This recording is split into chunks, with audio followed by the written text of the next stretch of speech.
Welcome to Inspirations, where the Word of God is our inspiration. I just wanted to share a quick little message with you. I'm in a parking lot, and there were some seagulls in the parking lot.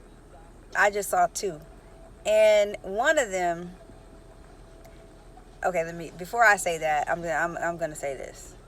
I was already thinking that I was going to feed one of them, or both of them. Okay, I was already thinking that.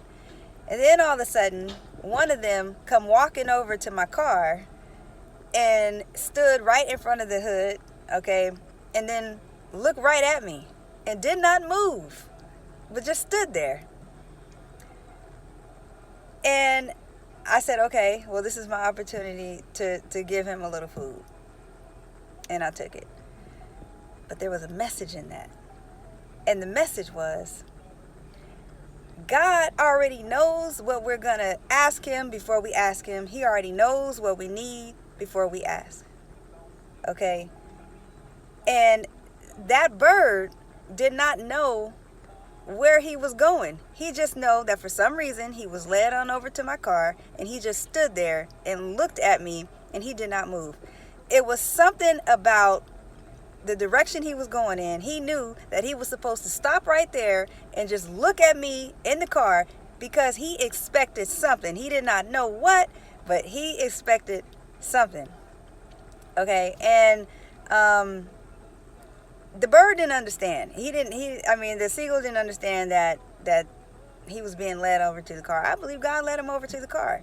He didn't know, but he followed the instruction. He just did whatever he was led to do, stopped right in front of the car, and looked at me. And that's all it took.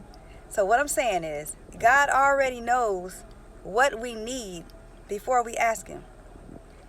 If only we just do what he says to do when he says to do it, there is something that is meant to happen. But we don't follow his directions all the time.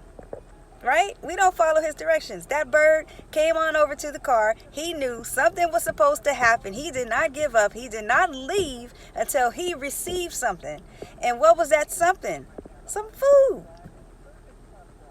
He confidently walked on over across the parking lot to the car. And I can tell. It's just like he just strutted on over like, yeah, I'm supposed to stop in front of this car because of what? I don't know. He got what he wanted, okay, which was food. So all I'm trying to say is that God already knows what we need before we ask him. He gives us instructions on what to do. Sometimes, we don't always do when we're supposed to do it. We always question. But if we do what he says to do, if we follow his instructions when he say follow, there is something that is supposed to happen. There is something that is going to happen. Why? Because God instructed you over to that specific location for a reason. So that's all I'm saying, is that if we follow his instruction, there is something that is going to happen, because his word does not return to him void. And that's the message that I got just out of simply watching the seagulls in the parking lot. I'm not perfect, nor do I claim to be. I can't deny. But the perfect one lives inside you and I. Bye-bye.